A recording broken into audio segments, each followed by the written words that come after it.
Hello guys, this is Mr. Archer8316. I'm back on YouTube as usual. Um and I'll be making a review requested by, I believe his username is let me check it out. Hold on. His username is the Tiny Chat Fan 22. Okay? So this review is for the Tiny Chat Fan 22. His link will be in the description box. Go and subscribe to him. Alright? He's the one who requested this review on a VHS tape that I got recently, and it's Royal Rumble 1998. Now as you know, I start collecting VHS.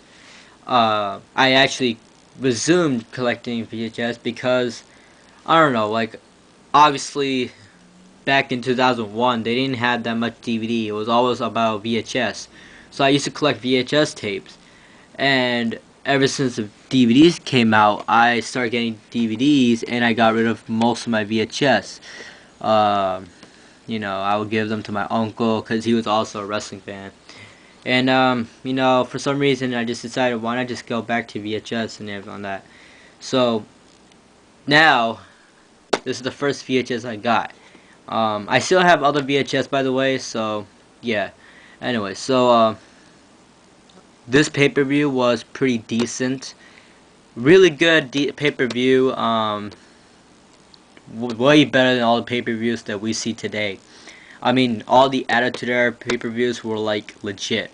Like, they were always good, no matter how bad the performance was. For some reason, the Attitude Era just made it feel so good. Anyway, so let's talk about the cover. I always loved this wallpaper of Stone Cold's bald head, with the push pins or nails stuck to his head, and then with the, you can see right here, the nails stuck right here, and it says WWF Royal Rumble on a piece of paper. Really, really cool wallpaper. He kind of looks like Pinhead, or he reminds me of Pinhead. You know, they're both bald, they both have pins on their head. It's really cool. But, Stone Cold. And it says pain, just a 4-letter word. So yeah. On the bottom you can see a match that stole the show in my opinion, which was Shawn Michaels versus The Undertaker in a casket match. And over here you see a footage of the casket burning because right at the end of the match, ironically, something happens to The Undertaker, which I'll not explain because I don't want to give a lot of spoilers. Here's a side view. Pretty good VHS tape. Got this off Amazon for like $6 used. But yeah, anyways, going on to the event, we had some not a lot of match in the match card, but it was a decent event, a very decent event. So the night started off with a special challenge match between Vader and the Artist, formerly known as Goldust, with Luna Vachon. Now this match was, at first I kind of thought it was boring. However, by the end of the match, it kind of shocked me a bit. I don't know, like, it was kind of intriguing how Vader did the Vader bomb with Luna Vachon on top of him. That was just so cool. And that was just perfect ending, and Vader won the match. So not a bad match. A pretty decent way to start off the night. But at first it was kind of boring, so I'll give that an average. I believe the next match was the New Age Outlaws versus Legion of Doom for the Tag Team Championship. This match itself was also average, nothing much to expect. At the time, the New Age Outlaws were like the new tag team of the era. Basically, not a bad match. It ended up as a disqualification. I like the part where they handcuff Road Warrior Hawk to the ropes, or to the whatever you call it, with the turnbuckle, and he basically broke that thing. He broke the handcuff in half and just went after Road Dogg and Billy Gunn. It was just really cool. I like that part. The Legion Doom are like the best tag team in history, in my opinion. No, it's not an opinion, it's a fact. Yeah, they are, without a shadow of a doubt, the best tag team ever. And the New Age Outlaws, in my opinion, are one of the most underrated tag teams. I think they could have done way better.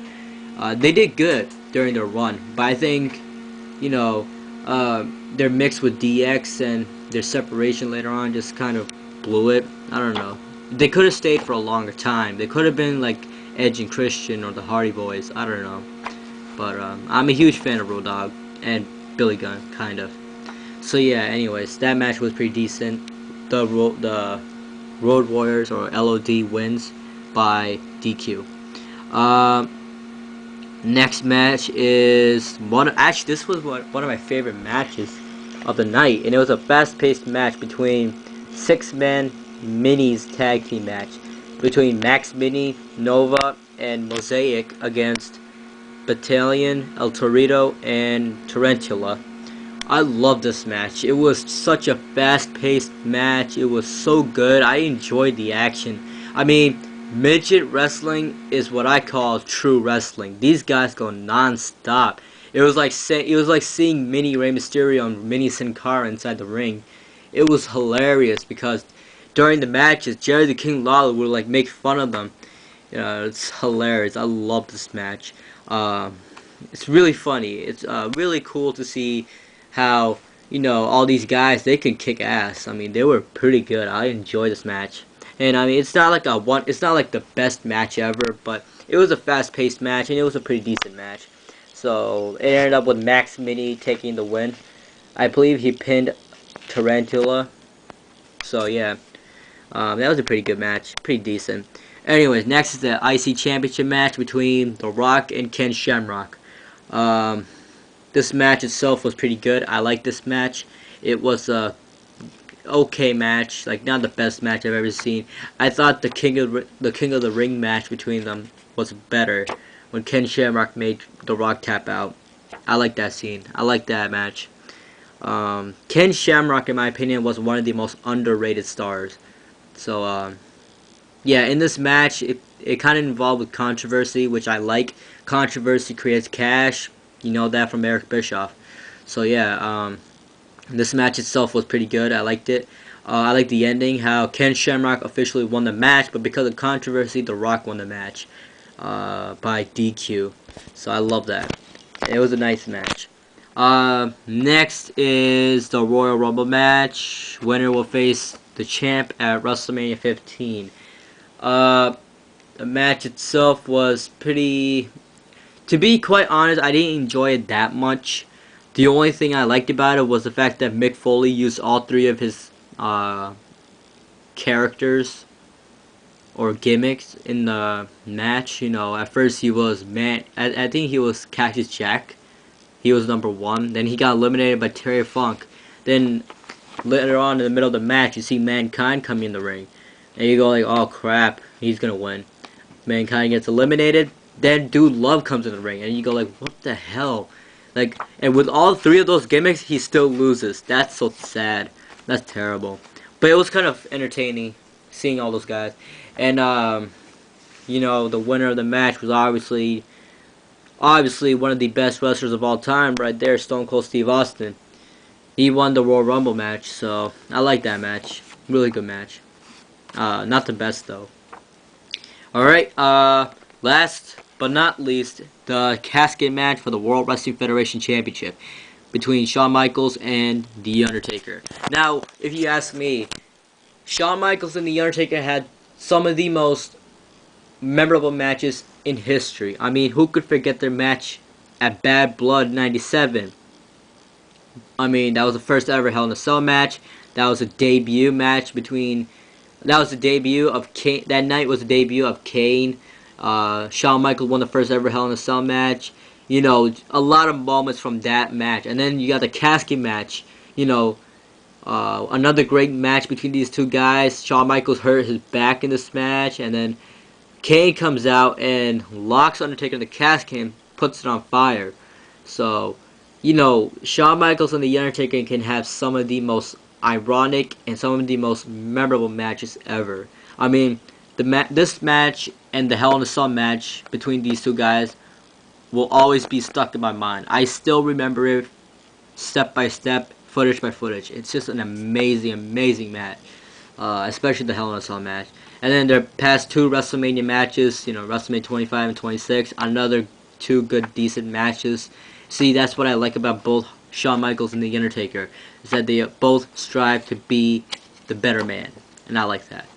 Alright, anyways, this match itself, like I said, was pretty good. I liked this so much. Shawn Michaels hurts his back, which caused him to skip 4 years of his career, and but he won the match, so yeah, I like this match. It was a pretty decent match. I like the ending, however, like I said, when Kane locked the Undertaker in the casket and sets it on fire.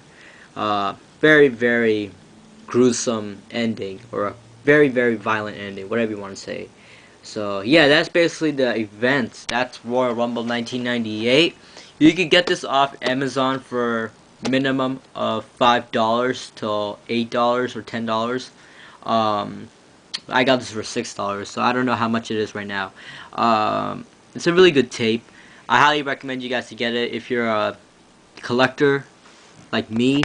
When it comes to pro wrestling DVDs slash VHS, you should definitely get this. But if you don't really like VHS and all that stuff, then I will not force you. I mean, to be quite honest, this event was just average or mediocre at best. I mean, the only match that stood out for me the most were, the Minis match and the Taker versus Shawn Michael match. Those two stood out the most for me. I enjoyed those two matches so much. The rest were decent, and that's basically it. So yeah, I hope you guys enjoyed this, and remember to subscribe to the Tiny Chat Fan 22, and remember to subscribe to me. There'll be more reviews coming sooner or later, and I hope you guys, whatever. I'll see you guys next time. Peace.